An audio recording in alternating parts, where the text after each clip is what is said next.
Fast, focused, and fearless, here's everything you need to know this rush hour of November 1, All Saints Day. I'm Jamie Harrell.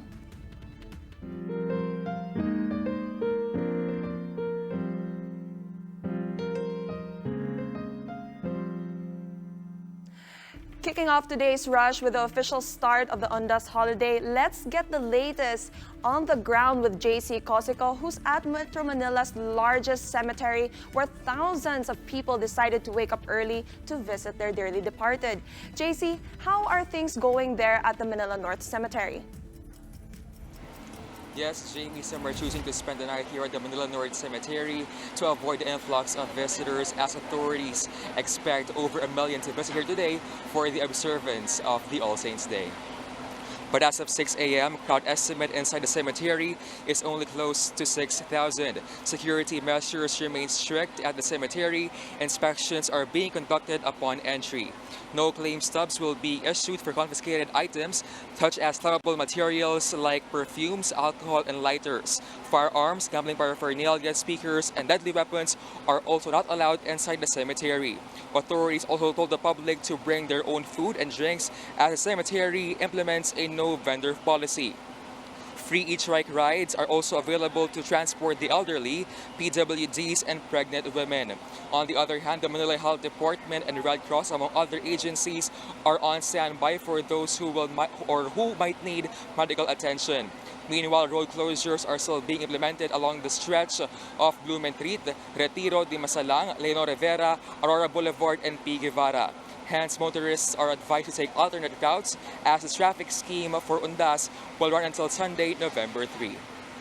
Jamie, as of now, the cemetery remains peaceful, as the PNP has not yet recorded any untoward incidents. And as of now, the surge of visitors is expected at 8 o'clock in the morning. Jamie? JC, there are thousands of people currently at the cemetery. Is there an estimate number of confiscated items as of now? Yes, Jamie, the estimated number of these items as of 6 a.m. is over 2,000. And most of this are flammable materials, to include alcohol, perfumes, and lighters. Jamie? I see. And because of all of the people that are currently there, what's the traffic situation this morning? Well, we're on our way here at the Manila North Cemetery.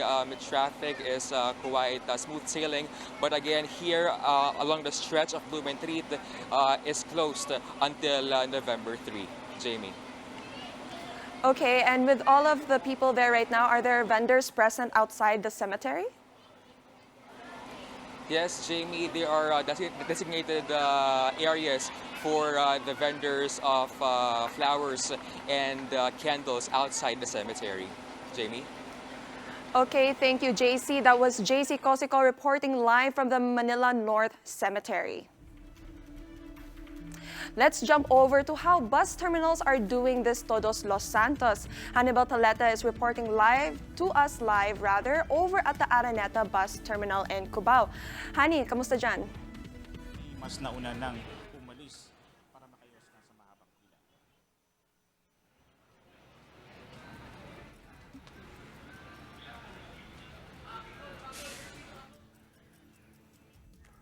Okay, we'll get back to Hannibal Talete.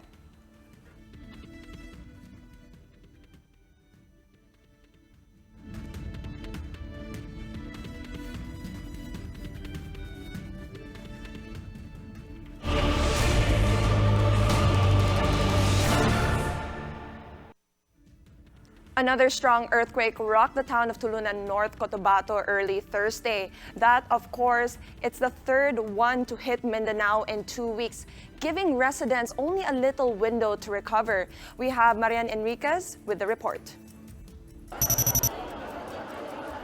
Like in the previous quakes, the medical staff of the Southern Philippines Medical Center in Davao City rushed patients to safety when the ground shook once again. Shari, 8 months pregnant, was at the hospital for her regular checkup. May ibang nagpanik pero most of the time, wala naman talagang hindi naman talaga nag-stampede o Alam naman namin na anong gagawin namin. And may ibang na-trauma ako, medyo I'm shaken up a bit. A netizen captured a video of the Ecoland 4000 condominium, seemingly covered in smoke. After just a few minutes, the 5-story building collapsed. Emergency workers rushed to the site to rescue trapped residents. Mga tao doon na nasa ilalim, ma'am. Matanda, at saka yung pamangkin niya, yata, at saka apo niya. Nasugatan, ma'am. Marami kasing bildo doon, ma'am. Mga wasak na, ma'am. Nabagsakan sila, ma'am. Tinulungan namin, ma'am. Ang first floor, bali, datugan sa second floor, ma'am. Bali, wasak na yung first floor, ma'am. So yung second floor parang nag-collapse? Opo, nag-collapse, ma'am. 9 were injured from the collapse. The structure was declared unsafe and was given an order of condemnation following Tuesday's magnitude 6.6 quake, but some residents refused to leave. Naistorya na ako ang building administrator, nanguntahan ako sa iyaha kung nag-force evacuation and nag-condemn ba sila sa ilahang building. And then she said yes, nag-condemn sila sa building and all the unit owners were informed of the condemnation of the building. But iningon siya, doon na daw mga renters nga nag-express sa iyaha nga wala sila makabalinan. Amid the rubble, rescue workers had to use life detectors to check for any signs of life, but no missing persons were reported.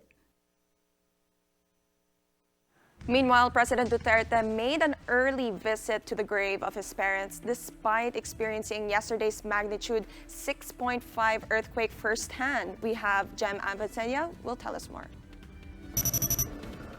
At around 6:30 in the evening, President Duterte arrived at the Roman Catholic Cemetery in Davao City to visit the grave of his parents.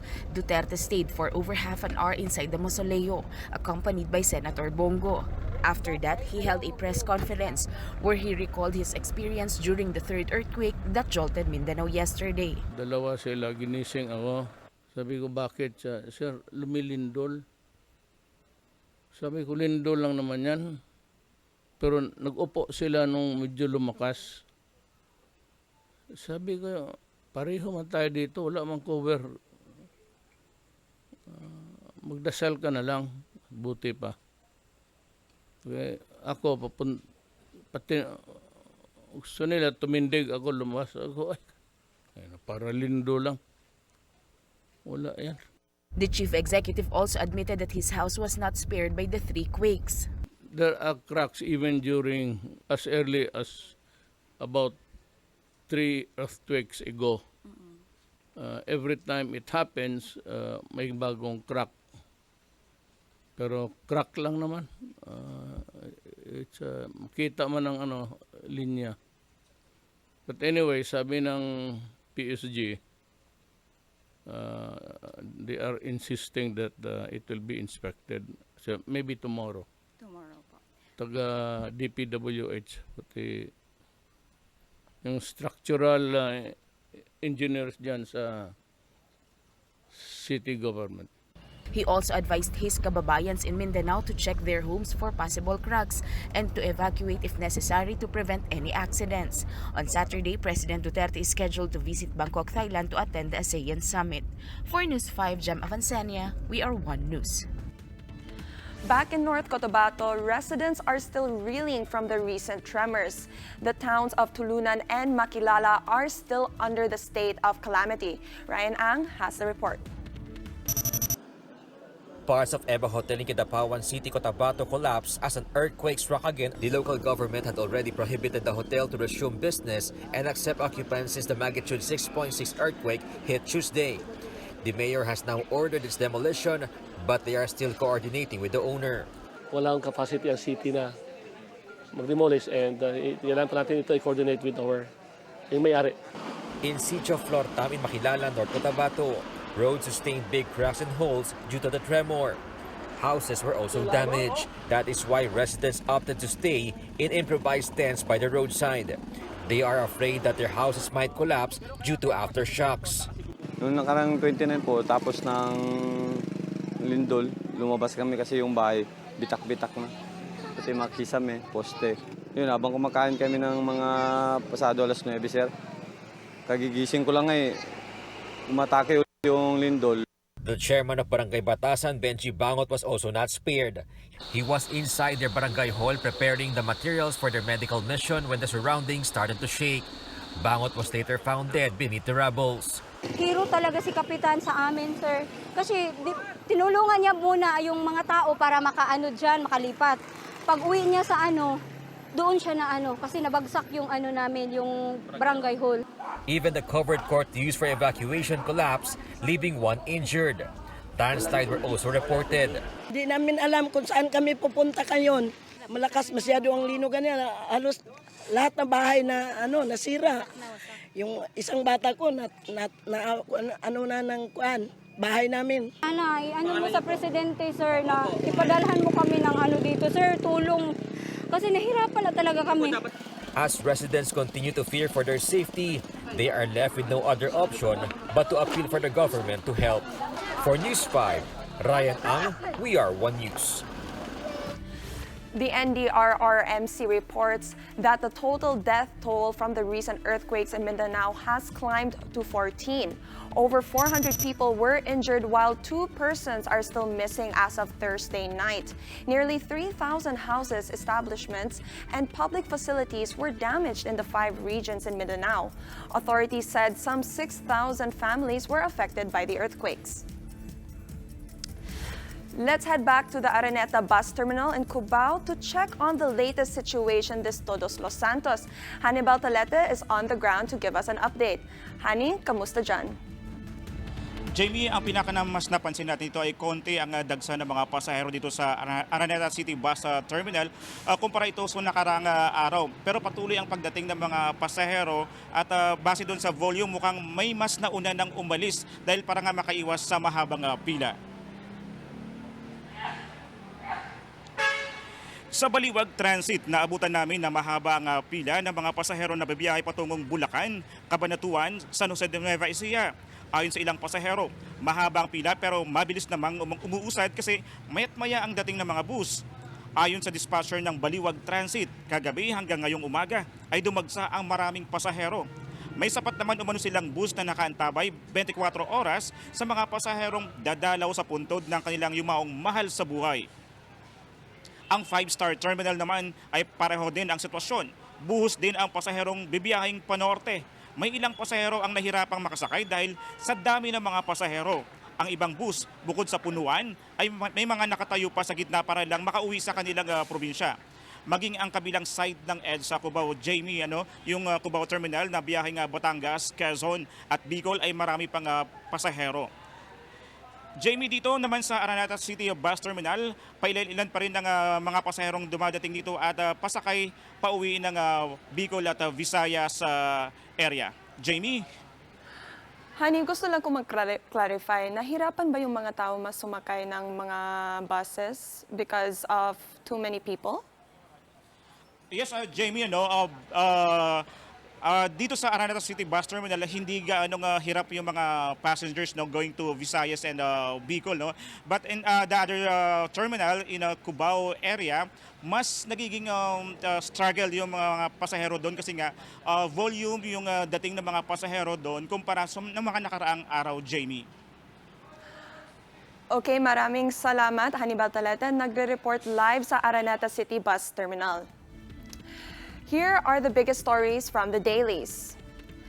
Cebu City Police Chief Gemma Vinluan has been relieved from post to pave way for an impartial investigation into the killings of Clarin Misamis Occidental Mayor David Navarro. Philippine Star reports that the sacking order was done so that Vinluan would be available for the NBI's probe on the ambush. Be careful of where to put your incoming 13-month bonuses. The Securities and Exchange Commission is warning the public against investing in 4 companies which have been operating without proper licenses. These are Max 4 Unlimited Company, Max 4 Unli Corporation, Lion City Finance Group, and Hybrid Game File Holdings. Business World reports that the 2 Max 4 companies are registered with the SEC but do not have licenses to sell securities. And this is from the Freeman. 2 weeks after separate trades with the TNT and Meralco, Blackwater is poised to trade their rookie Ray Ray Parks with the Katropa. The elite are shipping parks over to the TNT in exchange for forward Don Trollano, 2 further first-round picks, and possibly one of the Semi-Red twins. Both teams have already agreed on the terms and are just waiting for the decision of the PBA. If approved, this will be Blackwater's 3rd transaction in the last 2 weeks. With the Christmas season over a month away, it's never too early to catch holiday bargains, especially now that the Trade Department has approved price hikes for Noche Buena items. Shyla Francisco with the story. Linda checked out this ham in a Quezon City supermarket. It's on an early Christmas promo sale at 50% off. She hopes other brands of ham will follow suit as she plans to buy Noche Buena items next month to avoid the holiday rush. Kasi yung budget mo, di ba? Titingnan mo rin siyempre yung budget mo, kung kakasya, yung price, saka yung kung ano. Kung ngayon medyo mura pa ngayon, di ngayon ka na, wag ka nang But she might have to shell out more. The suggested retail prices of Noche Buena items has increased. The Trade Department okayed price increases in ham from 3 pesos to 76 pesos depending on the variant. Fruit cocktails likewise are pricier by up to 17 pesos and 25 centavos. For queso de bola, one brand hiked prices while 2 lowered theirs. Some brands of pasta had price increases as well. Sa palagay naman namin, reasonable kasi talagang as in sagad na sagad nung nakipag-usap po tayo sa mga manufacturers kasi may mga naman din sila, may mga reason naman sila na talagang justifiable dun sa increase. Kunyari yung sa foreign exchange, transportation cost, yung cost ng mga tin, yung lata, kung dun sa mga produktong may lata. Dahil alam namin na yung kanilang karne ay dumating na nung March of this year na hindi pa tayo tinamaan ng ASF, dapat yung presyo nila ay hindi dahil sa ASF's care. For cheaper alternatives, the DTI advises consumers to look for Noche Buena items sold in bundles. But they warn, check expiration dates. Tingnan nyo yung mga expiration date ng mga produkto dito, silipin. Kasi total plastic naman siya. Kasi pinopromo nila eh. Kaya ako pag nakikita ko yung mga orange tag sa mga supermarket, una kong tinitingnan yung expiration kasi bakit nila binaba ng kusa.